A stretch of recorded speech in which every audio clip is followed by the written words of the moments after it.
Sao nó zoom lớn không được ta?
Vé chưa? Đây, vé 10.000 á. Đây, từ đây, từ đây, từ đây. Từ đây.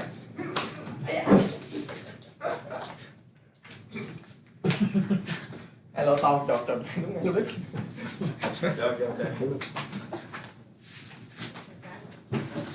Rồi, thế là sau mình đi tới trường sẽ ngồi. Mấy bạn nào đi sớm quá. Vô sớm là mình được ngồi. Ai vô sớm được ngồi. Anh đi học sớm hơn, về đi. Đi. Tôi phải cầm áo khoa luôn chứ. Đi xem sao cũng kỳ nhé. Thôi điện thoại anh không sao bằng kia anh được, thôi sờ kia anh đi. Gian đen Không, không có da đen gì đỏ gì đấy đó. em có xài cái này luôn. Xài gì nó cũng quen. Bữa anh mua ở đâu Đi Mỹ 3 năm rưỡi rồi. 3 đứa rồi. Em cũng xém tên. Gì đó bình thường 3 năm rưỡi đâu, cái này có 5 triệu rưỡi nhiêu. Mua gì đi? Dạ, còn 1 phút nữa là phải chiếu. Vô coi phim.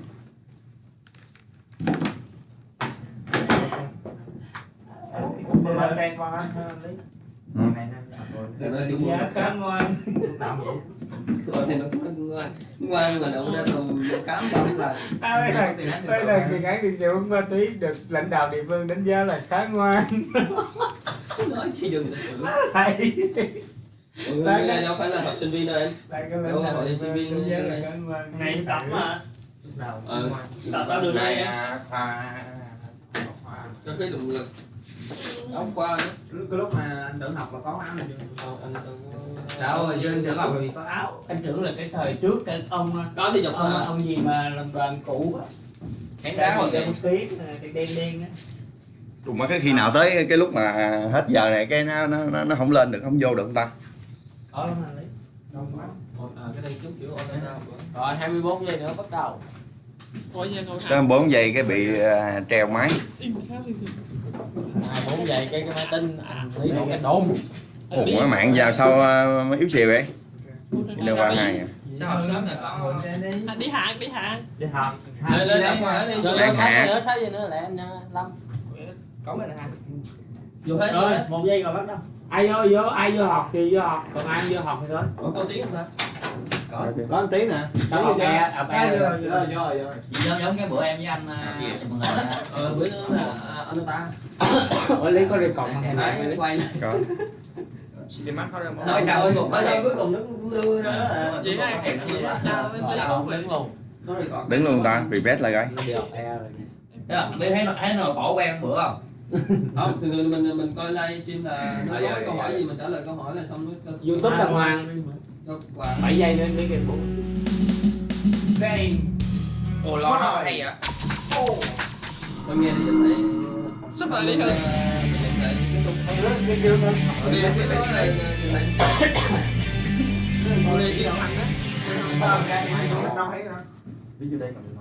Welcome to our live stream event in February. We're excited to bring you our second presentation, all about intelligent diagnostics. Thanks for investing the time to learn how it works. I'm Todd Roth, the National Training Manager for Snap-on Diagnostics. I'll be hosting tonight along with Jason Gabrinas, our National Trainer. Join us in our previous online seminars. You know the format. We'll run through a case study and then you'll ask and have an opportunity to ask questions in our live Q&A at the end. Tonight we're going to cover the power of intelligent diagnostics. We're going to be running the training again on March the 18th. Let's get started. Jim Moritz will work through a real-life diagnosis and repair, showing how you can follow a logical diagnostic workflow. Along the way, he'll highlight how intelligent diagnostics really can increase your shop productivity and efficiency. Don't forget, we're here live. So type your questions into the chat and we'll answer as many as we can at the end of the session. Let's go ahead and go to Jim and Snap-on Garage.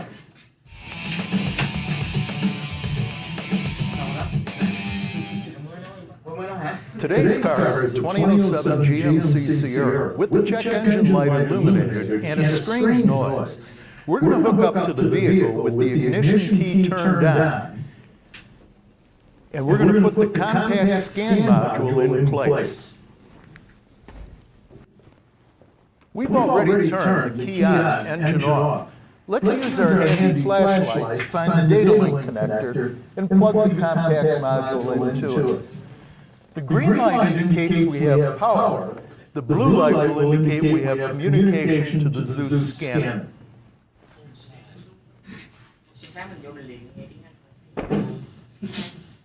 If we wait a few seconds, it looks like Instant ID has already identified the vehicle.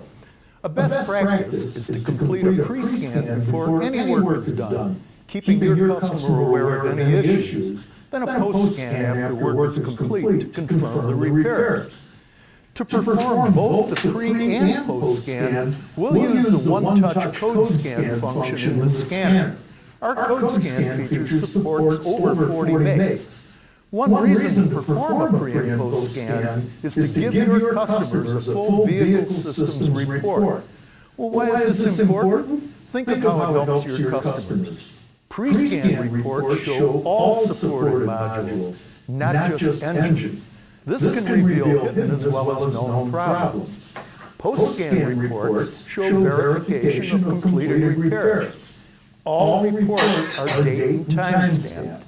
The pre- and post-scan reports are easy to understand complete health checks for the vehicle. They can be shared with your customer before any repairs are made and attached to the repair order.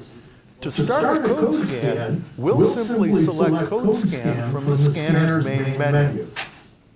A progress indicator will display at the top of the screen, indicating how many modules have been identified and scanned for codes. Once completed, the results are displayed by system. If codes are found, there will be a yellow triangle indicator, and the codes will be listed with their descriptions. If no codes are found, a green circle with the check mark will display. By pressing the Save icon, we can save the report to the vehicle record. That's a great start. Jim has completed the pre-scan report. That's critical in our industry today. Pre- and post-scan reports are a great way for you to show the value of your work that you've done. Show the customers the issues you discovered before the vehicle came in and the work you did to rectify those issues. And you know, if you're working on insurance jobs, then these reports are mandated requirements. Now, Jim showed you the pre-scan report using Zeus, but don't forget the report is available on all of Snap-on's current diagnostic platforms, including Ethos Edge, Solus Edge, Apollo D8, and Modus Edge. You can share the report with a customer in 3 ways. You can do a text message, email a link, or you can print it out, which is kind of like that. So it's a great tool to show the value of the service that you just performed. Your customer can see what the issues that you fixed on their car. All right, now that Jim has pulled the code, let's see what comes next.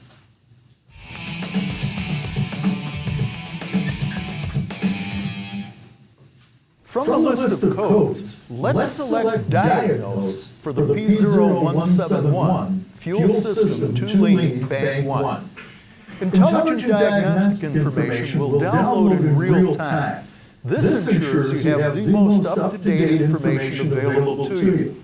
The first bit of information is that there are 4 technical service bulletins for this code on this vehicle. It looks like one deals with a problem during cold ambient temperatures. The next one refers to running and idling rough, another for a possible clogged fuel injector, and another for a code after a brake master cylinder replacement. By giving you access to the latest TSBs, Intelligent Diagnostics prompts you to take a look at those first. Many technicians spend hours trying to diagnose a known problem and end up back at technical service bulletins. Intelligent Diagnostics has it all there for you. And it only displays those TSBs relevant to the code and the vehicle you're working on. So no searching for the TSB either. It's right there. First of all, we could eliminate the brake master cylinder, as we know we haven't replaced that. We can also eliminate rough idle, as we know that's not a symptom for this vehicle. So my advice would be to read both of the remaining TSBs and see if they apply to the symptom or the code that we have. Okay, so Jim is making his way through a logical diagnostic workflow. We lost our Wi-Fi. Have to stop.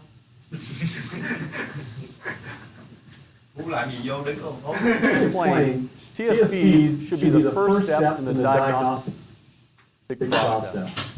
When you have access to intelligent diagnostics, the TSB that you see are the only ones that are relevant to that code on that vehicle. It can really save hours of time while in frustration. The next step for Jim is to look at our church track information and see what the top repairs graph tells us.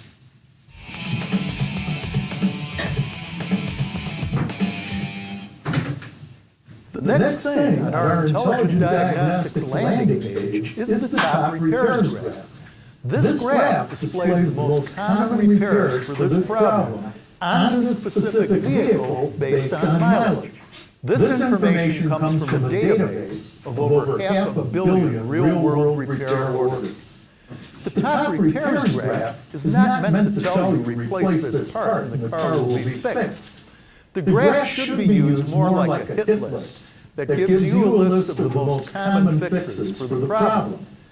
Think of it more along the lines as the number one repair is the one I should look at first.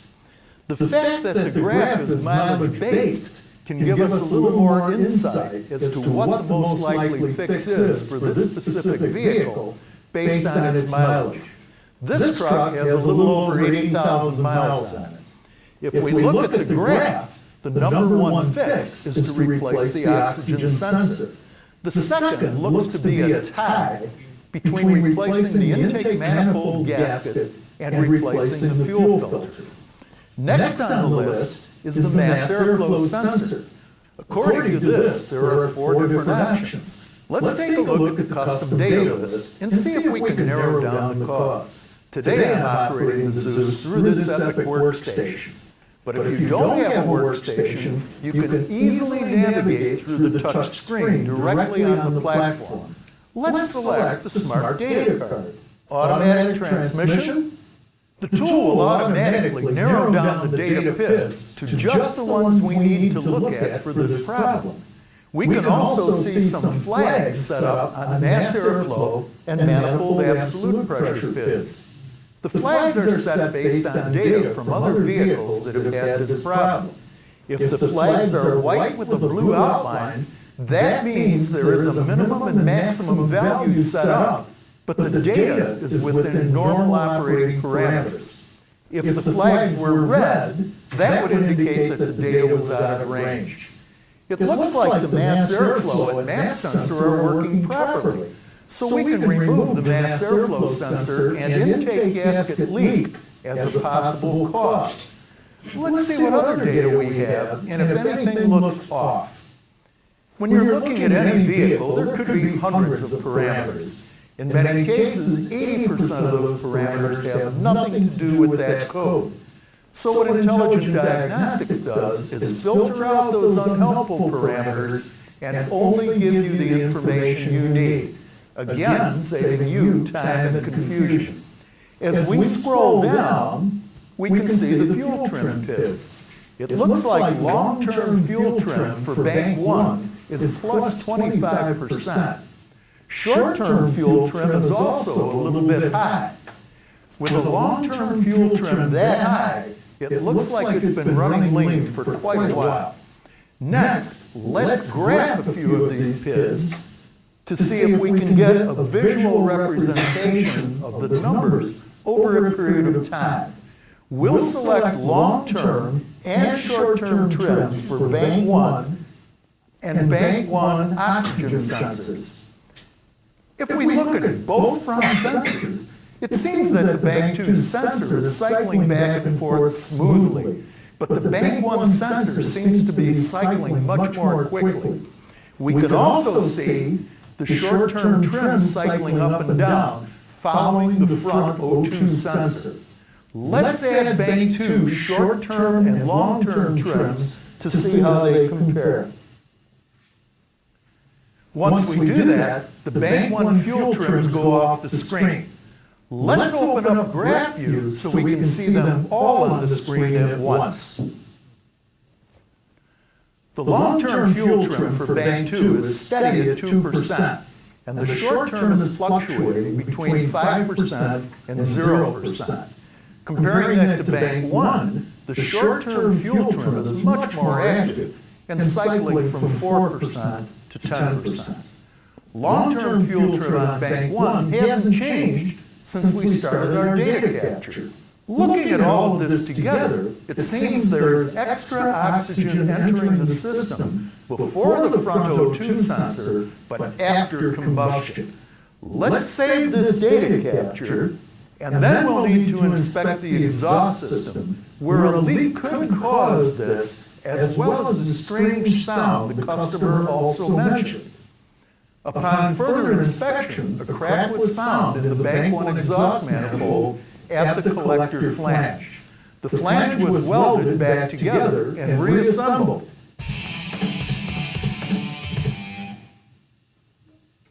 Once again, we've been able to see the value of intelligent diagnostics. It narrowed down the data, only to the data that's relevant to the vehicle and the code we're seeing. Next, we're going to take a closer look at how having access to the millions of repair orders from other technicians can help. The information is right there in your hands. There's no need to break off from the work you're doing to go check an internet forum or a tech line.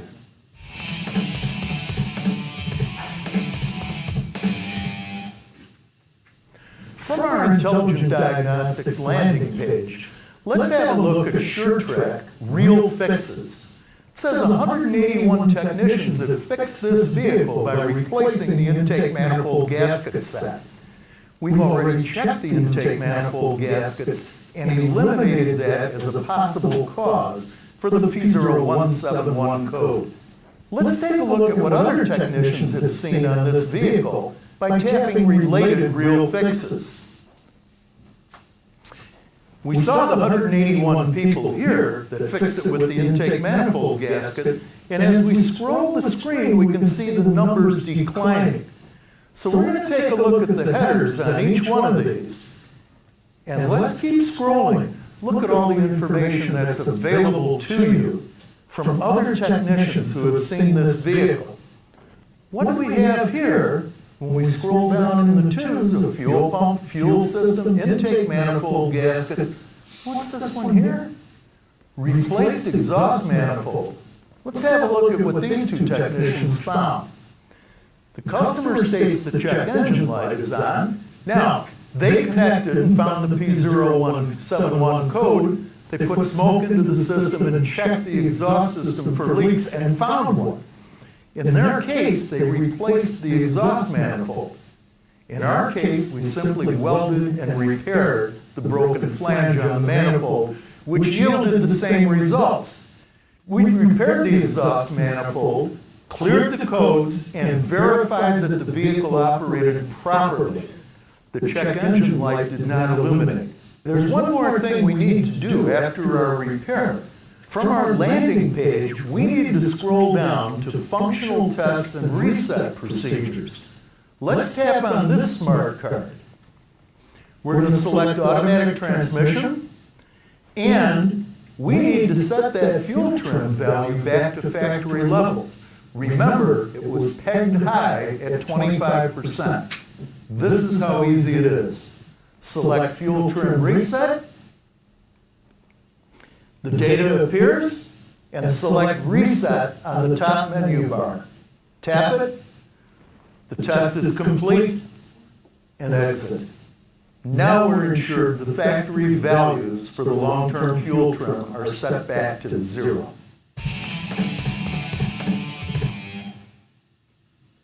But that's not the end of the story.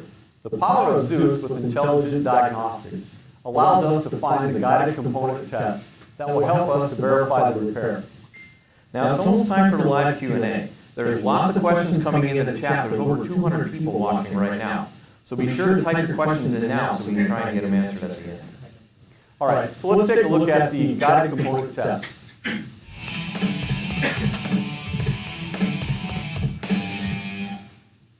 After the repair, our scanner data seemed okay, but remember, it is processed data. Let's have a look at what the O2 sensor is really doing. Scroll down to the Guided Component Test menu, Smart Card.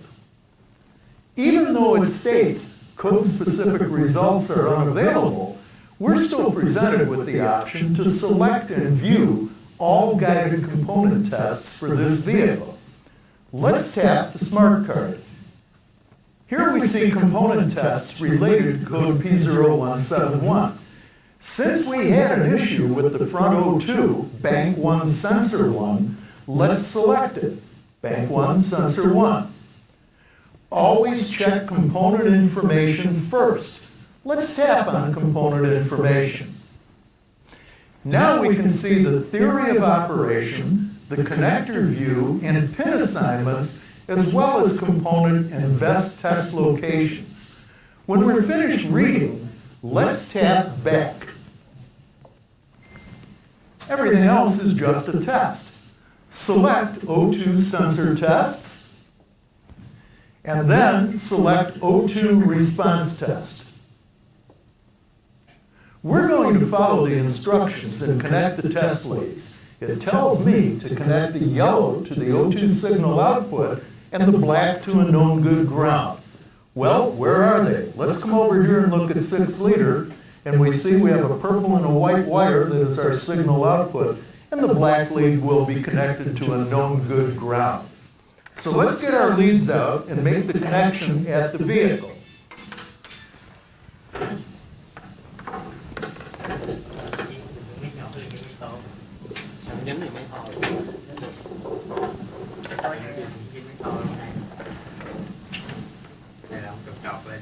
Uh-oh, we have a problem. The leads won't reach my Zeus workstation. The Zeus has a detachable scope, so all I need to do is remove it and connect it with the supplied 9-foot USB extension cord.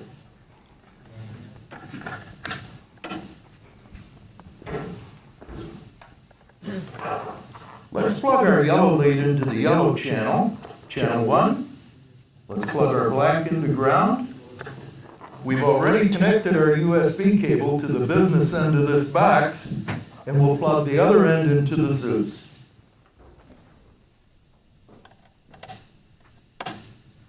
The scope is pre-configured for you based on your make, model, and engine code. Let's tap on View Meter. Here we see the O2 sensor waveform at the recommended RPM. Looks pretty good, but let's go one step further and measure. By pausing data and turning on the cursors, we can now measure the exact voltages from peak to valley of the trace. The range matches almost exactly what our specifications are supposed to be. Now I'm sure what the sensor is really doing, thus validating our repair. Thanks, Jim. So we've been through the pre-scan. We've checked technical service bulletins, SureTrack, and our top repairs graph. We've been able to complete the repair and verify it through component testing. So, Jason, what's next? Well, I think they'll want to get paid, right? Yeah, that's right. They're going to want to get paid. So let's go ahead and wrap this up and take a look at that post-scan report.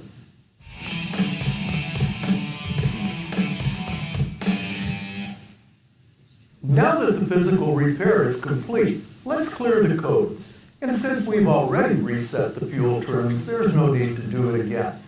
Let's pull up the vehicle record and take a look at the post-scan report. Select Vehicle Record. Select Post-Scan Report.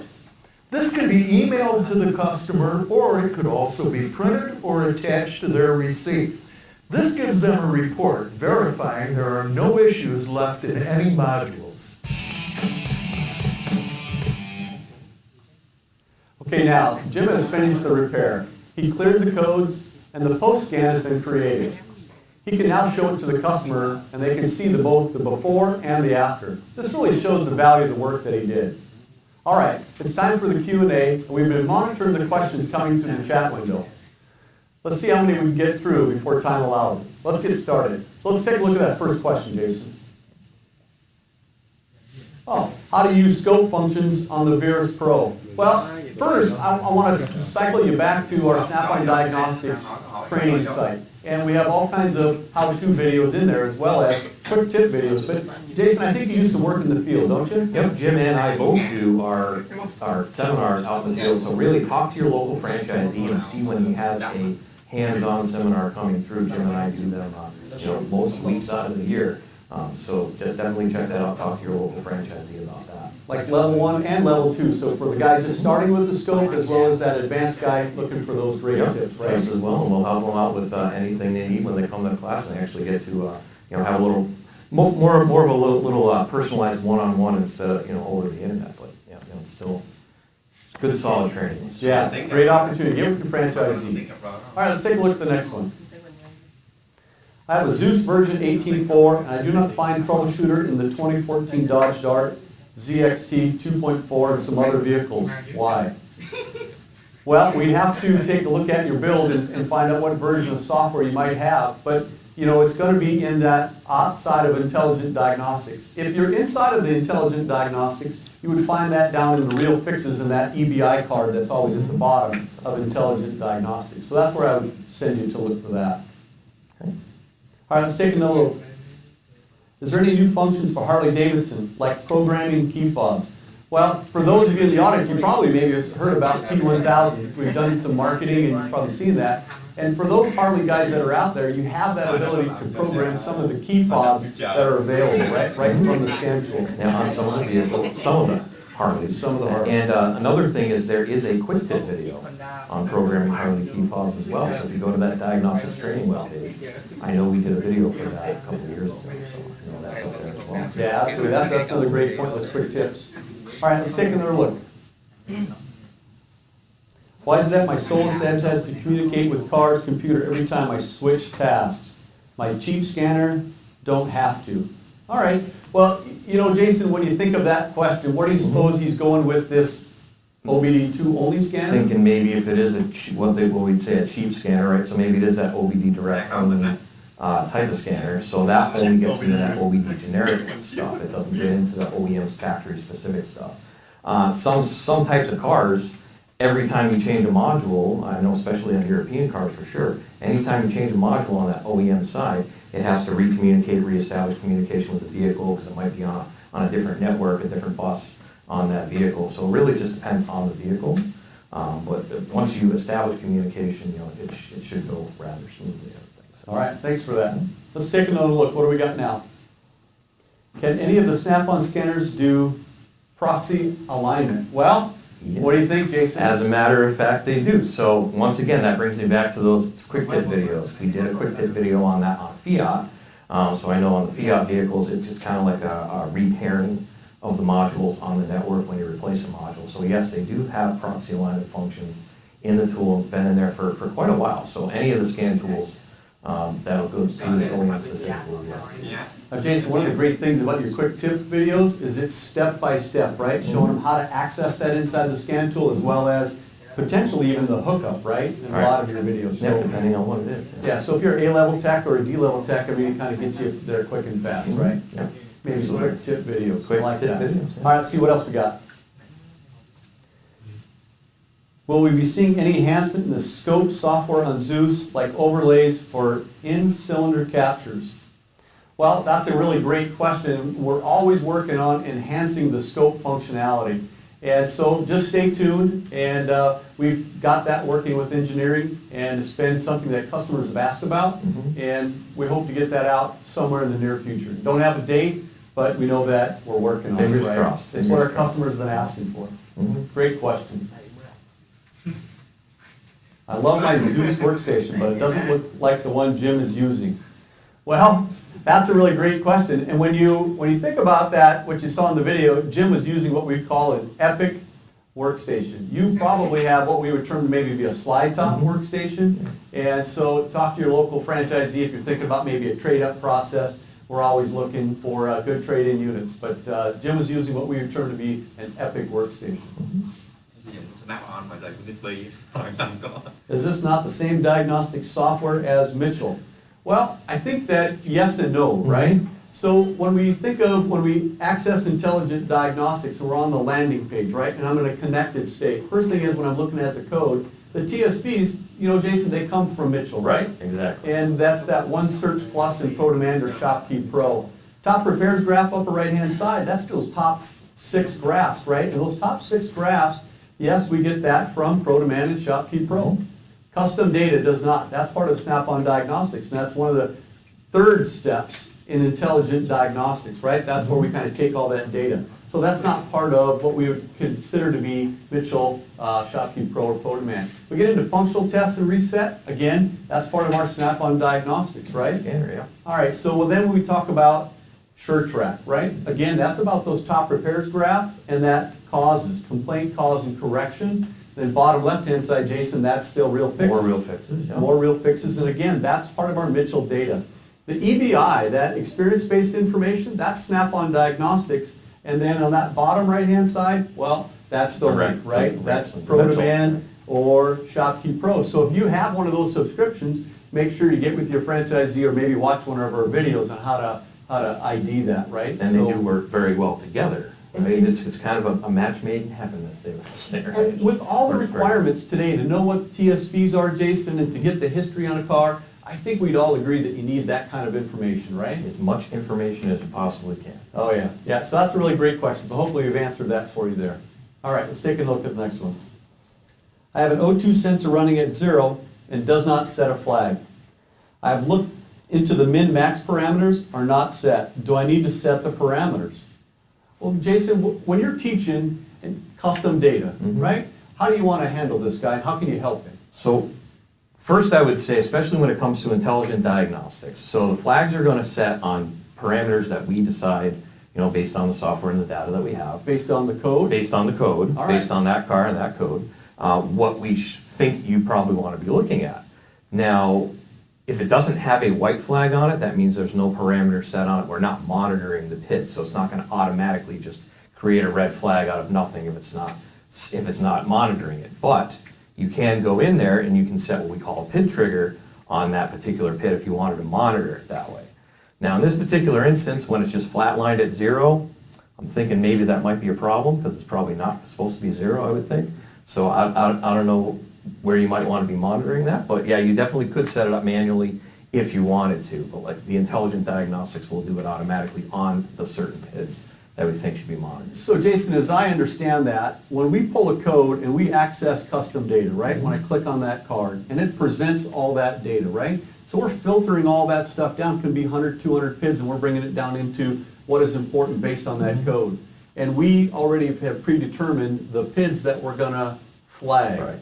So, you know, then if that data becomes off-scale high or off-scale low, then it takes that flag from blue to red, kind of matches our shirts, right? Yeah, and actually, that makes that thinking about what Jim just did, right? Yep. So on Jim's instance, on that video, there were 2 flags set on those, and it was mass airflow and map sensor, if I recall. Yet the fuel trims were off, but the fuel trims weren't being monitored, so those didn't set a flag. So that's just actually a perfect example. I just kind of thought about that. Yeah. That's an example of what might happen. So, Yeah, great example. Good one, Jason. I have issues connecting Wi-Fi with my Solus Edge, even using my phone as a hotspot.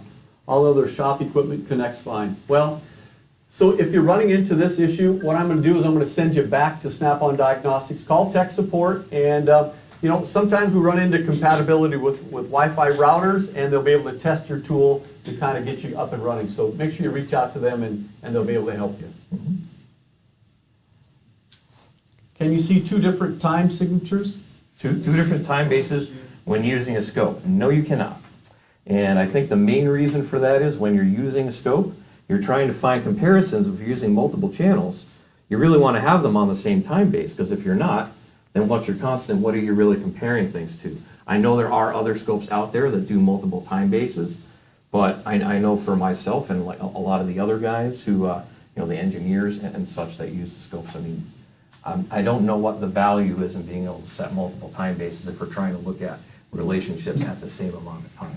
You know, maybe that guy that has that question, maybe he'll give us an example. We can kind of come back to that a little later. Yep, But yeah, you always got to look at voltage, time base, slope, and trigger, right? If you're into the lab scope. All right, let's take another look. What's up next? When I'm done with the spec car and use the select new vehicle option, which brings me back to the home screen, then hook up to another car, it will not connect. Okay, so sounds like you're doing the right thing by hitting the change vehicle button. We definitely need to do that before we disconnect the module from the vehicle. We want to make sure you're doing it before, not after, because the module is powered by the vehicle, so it needs that power in order to get that signal. Now, the other key that you need to make sure of is make sure the key is on. Right, with the new software update, we have that big screen that comes up. I think it should probably do, yeah, right there. So it says, I need to make sure the key is on first in order to connect to the vehicle. So key on, engine off, then connect to the vehicle. Now, why does it need to do that? It's mainly because of that instant ID function, right? So as soon as the tool sees power, it is going to try and find that VIN number. It's going to try and identify the car. But if the key's not on, well, then the module is going to be off and it won't be able to send that information over. So we want to make sure the key is on, so the module's on. Then we just plug in and it should connect. Excellent. Great one. Hopefully that helped you. A question about the upcoming change in diagnostics. With the new security measures, gateway security modules, will Snap-on scanners still communicate? So I'm thinking he's talking about secure gateway, right, as we understand it. And what I want you to understand is that we're currently working with the OEMs to make sure that we are meeting all the security protocols and developing that in conjunction with the OEMs. So great question to know that we're going that direction. We are working with them and we are working on it. Yeah, So. and that's one thing you'll get with the Snap-on scanners. We don't want to do anything that's inappropriate with the OEM relationships that we have, right? And we have really good relationships with the OEMs. We do. That does help. Yep, great question. All right, let's see what's next. I want a Zeus. Well, Excellent. Jason, I think he should get a hold of his franchisee, right? Yeah, absolutely. Yeah. I think we can help him. And I think that if you go tell him that you saw the Todd and Jason show, just he'll let you know, you'll know what to do, right? He'll get you into that. Think about that epic workstation, right, that the guy wanted. He'll work through that. Come get a visit from the techno. Right, could very well be. Our brothers in Snap-on. What is the latest update, and is the Ultra Modus a good upgrade? Modus, so I'm thinking you might want to know if the Modus Ultra is still available for updates. Yes, it is. And the most current update will be 18.4.1 software, because we just come out with that service release a couple weeks ago. Yeah. So yeah, if it's 18.4.1, that is the most current that you can have. If you're not there, just talk to your Snap-on franchisee. They can help you out getting you updated. And you know, the great thing, Jason, too, is that if he's in a pinch and he doesn't have the current software, he can get a hold of his franchisee, he can sell it to him on his point-of-sale software and give him the access code, and then he can hook that tool up to ShopStream Connect, right? And create his own update, get him up and running. So just a great option, right? Okay, let's take a look at what's next. Do you plan to add P1000 capability to higher platforms like Zeus? Well, currently our plan is with the P1000 to be in the Ethos Edge platform. We don't have any idea at this point as moving that motorcycle software, all those 9 makes throughout our other diagnostic platforms. So really great question. Does the Modus Ultra have the ability to produce customer reports? I think he's talking about pre and post. The pre and post scan, yes, absolutely it does. So as long as you're on the most current software, you're able to produce that report with the green and the yellow flags there. And then in order to print it out, well, if you have 18.4, you can hook up to what we call Altus Drive, or the Snap-on Cloud, if you want to call it that. And that'll allow you to share through text message, share through email, print out. All that capability is right there within the tool, and just allow you to share and print it that way. So yeah, absolutely. And that Altus Drive, too, if I had a DTI Elite, right, I can also upload those images. And little sneak preview for 19.2 for those of you that have Windows-based platforms. So think Virus Edge and Zeus. You'll also get that access to the Snap-on Cloud Altus Drive, and you'll be able to set that up with 19.2. Yeah, Great question. Coming soon. Yep. All right, let's see what else we got. Does the Modus Ultra have the ability to produce custom reports? That's the one we just Yep, we just got that.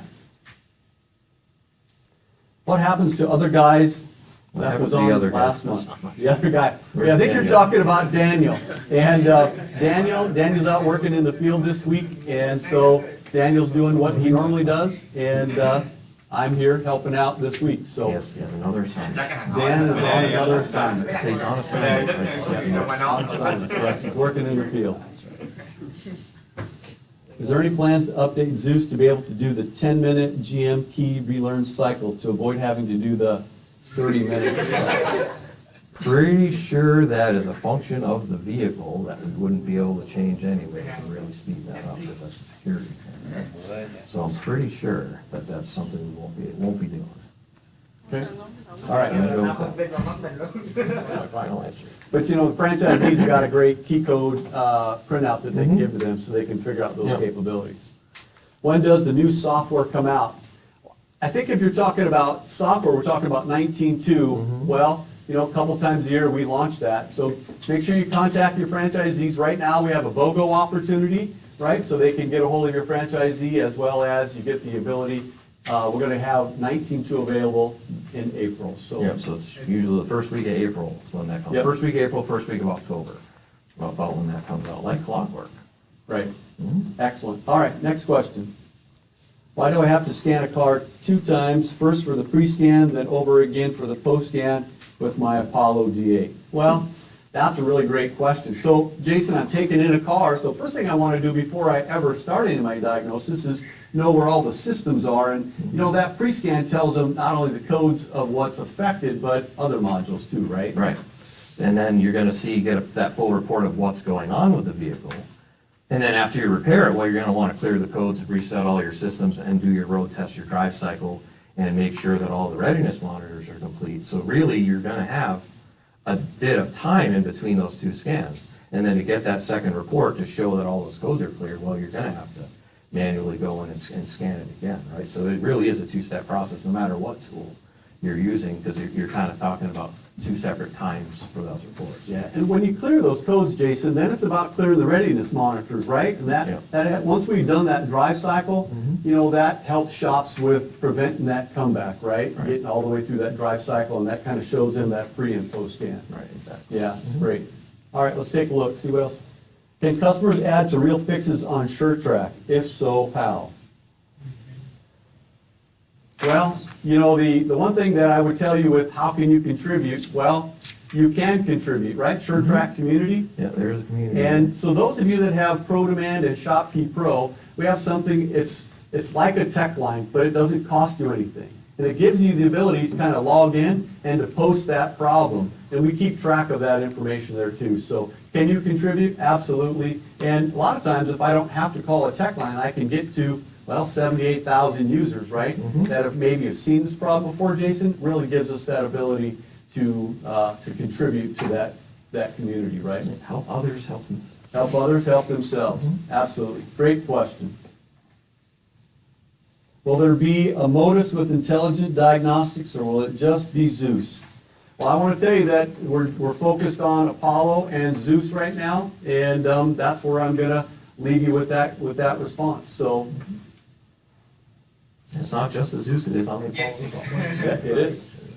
What's the price? I'm going to send you to your Snap-on franchisee. I don't know what part of the country you're in. You could be in Canada. You might even be in another part of the world. So I'm going to send you to your local Snap-on franchisee, and he'll be able to show you what the price of that unit is, whether it's an Epic workstation or a slide top or just a platform. And then as you look at what your trade-in opportunities, that's all based on your franchisee. So I'm going to send you back to him or her. Certain cars don't have a misfire monitor under data or generic functions. What do we do before it sets check engine? So I'm guessing what they're saying there is that maybe the function is not available on the list, right? So sometimes, especially if you're going through OEM side, and then you see that generic functions button, and you click on the button, not all of the functions come through. So what you're going to want to do is you're going to want to go in through the OBD Direct function, which is another button off the home screen, right? So it's not the scanner, it's the one next to it. You're going to go through there and then check your Mode 6 data. There are misfire monitors in there. And that'll give you a misfire history on the vehicle, and that's going to be on anything the OBD2 is going to have that. Right? So that's how you would go through that. Excellent. Great response, Jason. Again, that's proxy okay. alignment for Fiat and Chrysler, can it be done? Absolutely, it can be done, yep. There's a quick tip video on that, so if you go to diagnostics.snapon.com/training solution, then you're going to choose whatever tool you happen to have. There's going to be a bunch of pictures of different scan tools there. And then when you click on it, it's going to give you options for tech support, training, and quick tips. So if you go in the quick tips section, you can go through there, and there is a video for Fiat proxy on it. Actually, on a Fiat 500.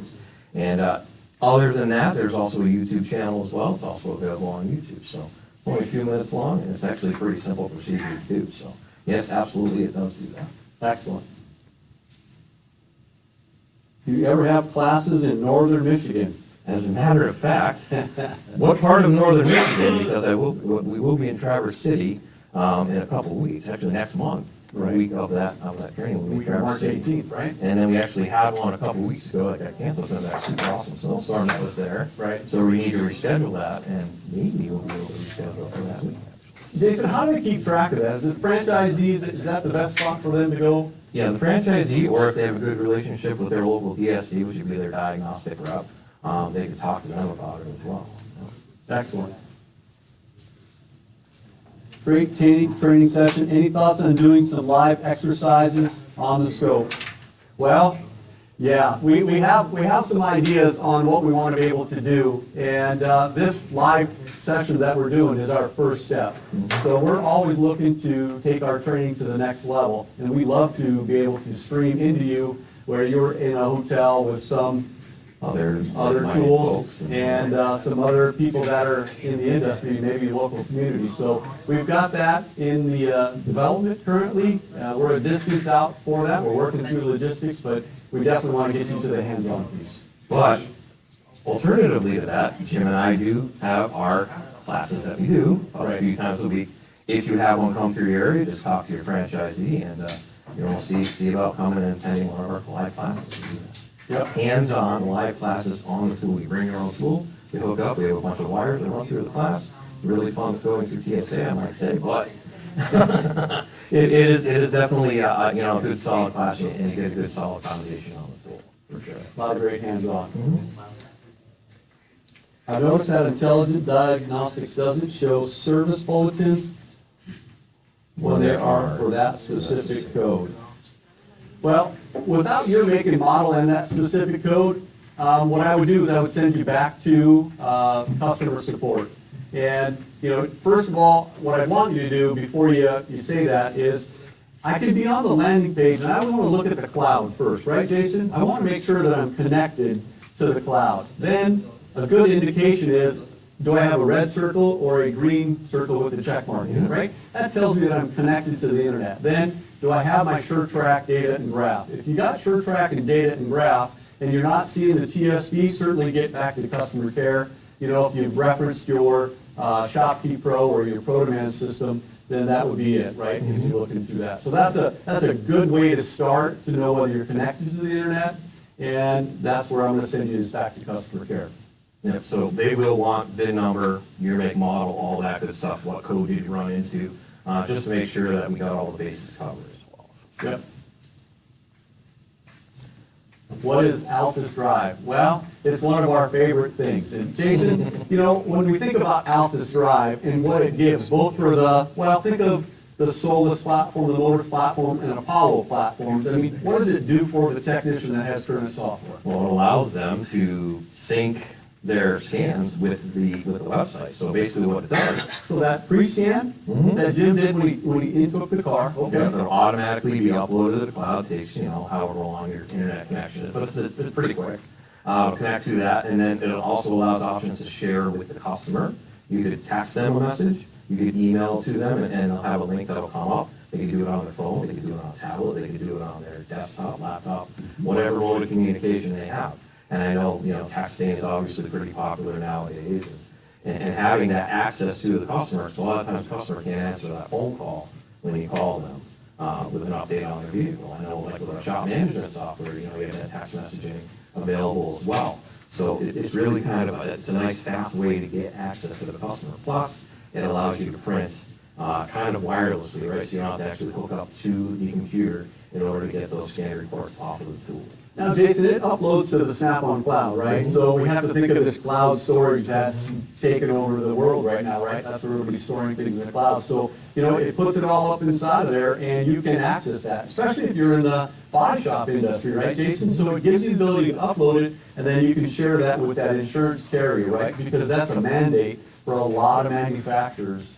And if you want to learn more about that, One Stop, right, is a great website. One Stop. OEM One Stop. OEM1stop.com. Yep. All right. Great question on Altus Drive. Can the P1000 adjust throttle on Harley? Absolutely. So when you look at it, when you're pulling down and you connect it to the bike, first thing you always want to start with after you ID it, you want to go in and you want to display the fitted systems, not all the systems available. Because when you display all the fitted systems, that tells you what is actually on the bike. Then, when you go into some functional tests, it gives you the ability and some of the reset functionality. So I can bump baseline RPM, because sometimes if I get a new rider, and maybe they need to bump that up, that gives me the ability to move that up, because if they're not really new to ride, if they're new to ride, they might be stalling at the light, or especially if they're two up or doing some hill work, right? They could potentially need that. So it gives you the ability to do that on some models that are out there. All sorts of things. Yeah, any great lot of great resets. So P1000 is a great tool. Get with your franchisee to explore that. Come back soon. Yep. Yeah, we're gonna have Jason back soon, so. Yes, I'm all over the country.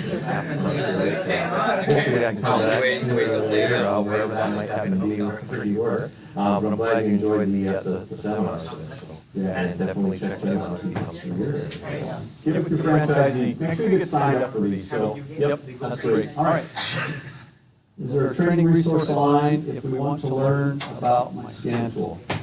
Well, there is, right? So we got some great people in the training department at Snap-on Diagnostics, and Jim and Jason really headlined this, and they become this subject matter experts. And I'm going to challenge you to go to Snap-on Diagnostics site and to look at it. Not only do we have our current platforms in there, but we have all of the heritage platforms all the way back. And Jason, I think we've been putting training up there for how many years? Oh, gee, I don't know. This was even before I was been with Snap-on, so it's got to be over probably 8-10 years now. Jim, you've been doing it for a long time, right? So there's a lot of great training. So it's about the how-to, right? And then when they come to see you guys live, that's where we start to get real granular about that training. A little more involved with that. Yeah, that's great. Just the technology or getting hands-on with the tool. Okay, let's see what else we got lined up for us. Well, 19.2 be streamed to my Zeus automatically with subscription.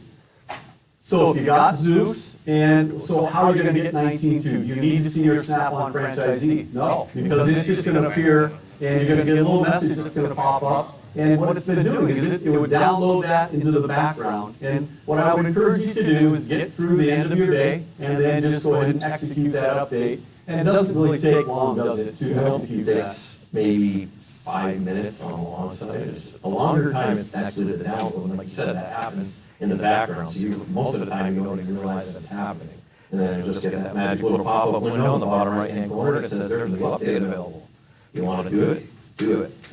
And you know what else too, Dave? If I've got a Virus Edge and I'm on subscription, that works that way too, right? This doesn't have to be an intelligent diagnostic tool. And if I have a Modus, Solus, or an Apollo, again, I'm going to use ShopStream Connect, and I'm going to connect up because I know that it's available, right? And then I can update that if I'm on subscription. I'm not waiting for the franchisee.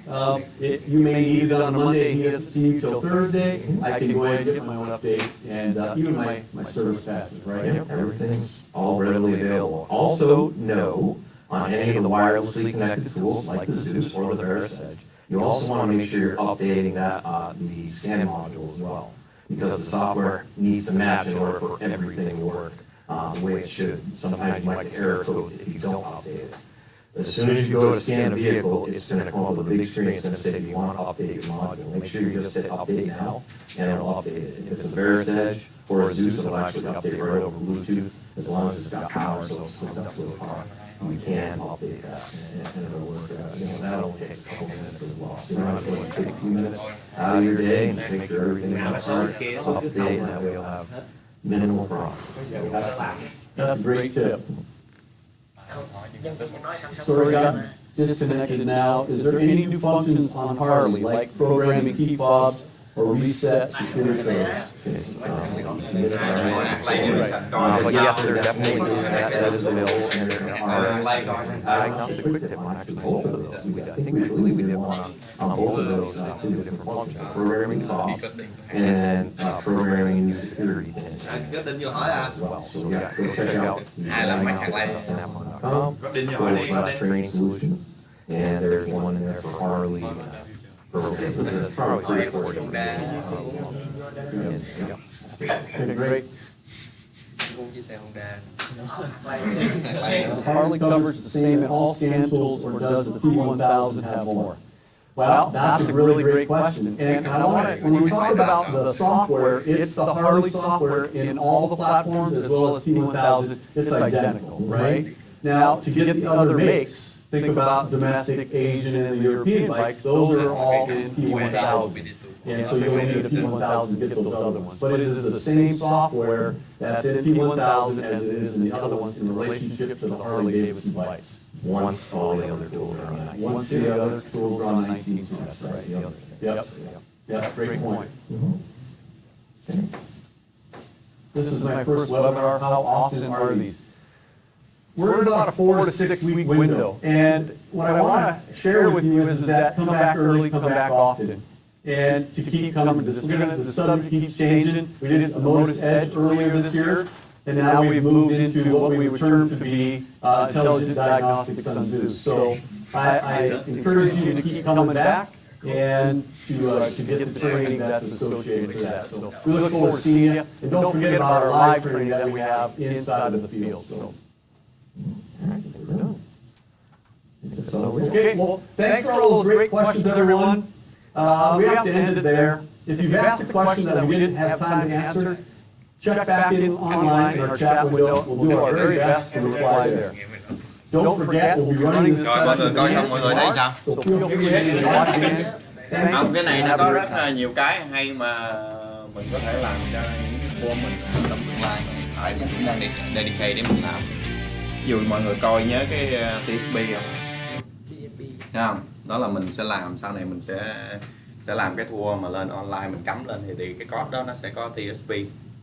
Thì TSP rất quan trọng, ví dụ mình sửa xe, ví dụ thay vì mình bay vô code đó mình đi tìm mình sửa đầu tiên thì cái TSP đó nó sẽ hướng dẫn của hãng luôn. Có nghĩa là một số xe nó có cái lỗi đó chắc chắn nó biết luôn.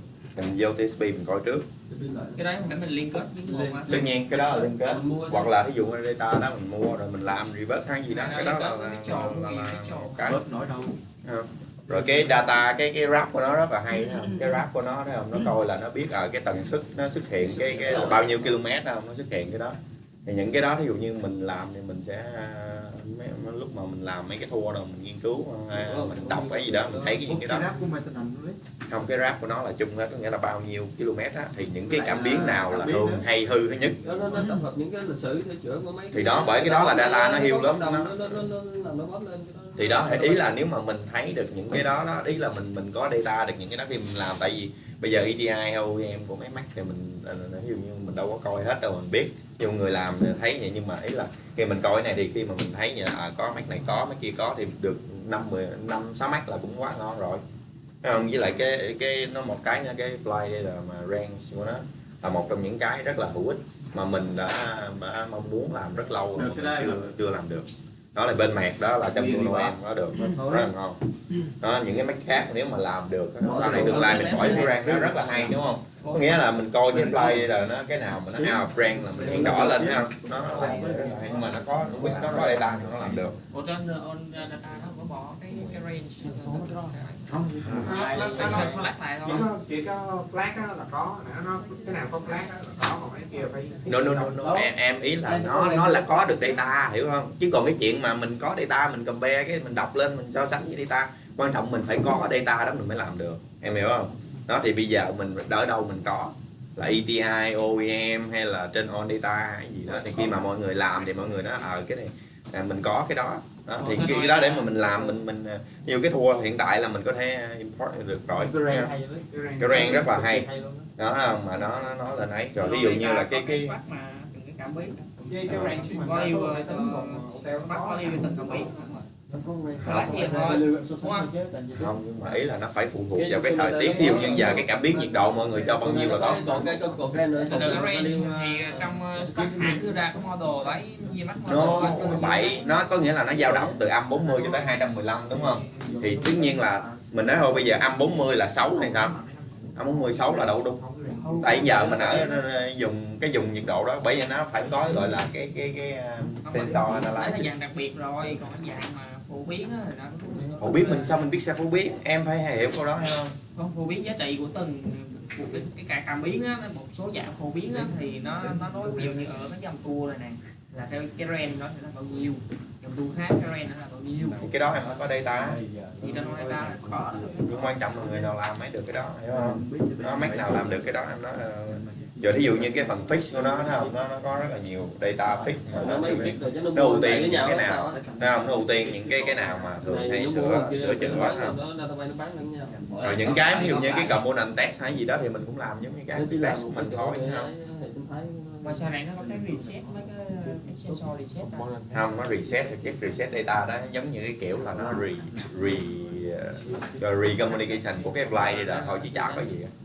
Thực sự nó nói vậy thôi, nhưng mà có khi là nó nhấn reset y như là nó đọc lại một lần nữa thôi, nghĩa là sau khi thay cảm biến rồi tất cả nó đọc lại vô đọc lại lần nữa thôi. Đó. Thì bởi những cái đó thật sự nếu bây giờ mình coi nguyên cái Intelligent Diagnostics của nó có làm cái special function gì nhiều đâu. Thực sự là nó tất cả những cái data mà nó có hiện tại là nó connect với nhau một cách là smooth, để là quá trình làm sao để cho nó đơn giản thôi. Bởi thực sự nếu mà mình làm data mình không có cần phải mà làm gọi là special function ấy đâu, mình làm cái function quá cao cấp như không? Những cái fly là thôi, mà cái rank thôi là nhiêu đó là mình đáng tiền rồi. Đó. Thì ý là mình làm trong cái quá trình mà mình làm thua rồi thì mình coi có những cái mà hay gì đó mình nói mình đặc biệt khi chị ngồi hoài nãy giờ không tay ai không ngồi đi tôi nói hết cái đó. Còn cái QA ví dụ như QA những cái UI của nó rất là hay mà mình có thể là mình ứng dụng rồi được, ví dụ như nó có những cái từng lớp ví dụ như step như hôm bữa cái with Diagnostics rồi đó, những cái đó là bên QA ác vô rất là, mà QA đã mất rồi, QA còn có nữa hả? ra đứa rồi. Không thì tại vì có khi mấy đứa đúng là vô coi á, những người nào thấy chán có nghĩa là sao mà mình hoàn toàn mình không hiểu nguyên cái system của tool mình luôn, mình không biết có cái gì mà nó liên quan tới này, mình coi mình nghe hai thằng khùng nói không à, hiểu đồ biểu mình không hiểu. Ý là tại vì mình thật sự không, anh nói thiệt, nếu mà mình đã làm ý là mình biết cái thua của mình á, mình hiểu cái thua của mình mà nó cái cách làm việc của thua mình có fix như thế nào hay có apply rồi như thế nào thì mọi người coi cái này là họ làm rất hữu ích. Tại vì nó coi thấy không, thực sự nó không có làm gì nhiều, nó không có vô sửa lỗi thì nó coi như là một cái data nó có liên kết với nhau để cho nó làm sao cho nó hay thôi. Thì mình hiện tại là mình cũng đang làm data, mình đang thiếu những cái liên kết đó. Với lại cái tool của mình hiện tại là mình phải connect USB để mình lên trên internet mình coi, đó là một cái bất lợi. Còn này là nó coi trực tiếp lên tool luôn, có gì là data nó đẩy lên tool hết, nó nhìn đó là nó thấy hết tất cả luôn. Còn mình ai đâu mà giờ cắm cái tool rồi mình phải vô mình cắm lên internet mở máy tính lên coi thì đó, cái đó là lý do mà mình lên cái bẫy. Thì cái bẫy at least là một số data mình sẽ bỏ lên đó. Còn bây giờ ví dụ những cái 3,5 inch của mình thì mình phải chịu thôi, mình phải có những data nào mình bỏ lên được mình bỏ, ví dụ cái fix nào nó ngắn cái gì đó mình bỏ, hoặc possible cause những cái đó là đơn giản mình bỏ lên. Nhưng mà ý là mình nói là cái nguyên cái data sequence của nó sửa như thế nào thì mình ý là mình thấy ở ngoài mà khi mà mình làm thua mình thấy những cái mà hay như nó thì mình có thể mình yêu cầu đó. Và có thể ví dụ như giờ cái TSP hay gì đó nếu mà mình thấy nó đơn giản được mình bỏ lên 3.5 đó, mình có những cái đó mình có thể yêu cầu được. Quan trọng là cái TSP mình phải làm sao nó ngắn gọn, đúng không? Hoặc là nó list ra thôi đó, mình làm mình để cái rewrite cái TSP lại được, chứ còn cái TSP mà nó dài quá thì đâu có thể nào bỏ được. Đó thì bởi vậy đó thì không, mình rewrite có nghĩa là mình rewrite cái kiểu là ví dụ summarize, có nghĩa là những cái đó là nó bị lỗi những vùng nào chứ không phải là cái TSP nó giải thích rất rõ nha, nó chỉ sửa rồi tất cả thứ các fix lỗi đó, ví dụ như upgrade hay cái gì nữa nào đó nó chỉ hết tất cả các thứ đó. Thì lý là mình coi cái này là mình phải cái hữu ích đó là khi coi đó là mình ra mình mở rộng tầm nhìn, với lại mình làm cái tool của mình nó hay hơn, chứ không phải bởi coi có khi nếu mà mình thấy chán có nghĩa là mình thực sự mình chưa hiểu gì cái tool của mình, chưa hiểu feature function này làm cái gì, chưa hiểu TSP là cái gì. Tại mình không hiểu thì mình thấy chán rõ ràng đó, chắc chắn sure. Hiểu không? Nghĩa là y như mình coi một cái buổi hòa nhạc nhưng mà mình không hiểu nhạc thính phòng mà mình coi hòa nhạc thì chắc chắn là mình sẽ đi ngủ thôi. Còn người ta hiểu thì sẽ suy nghĩ hơn.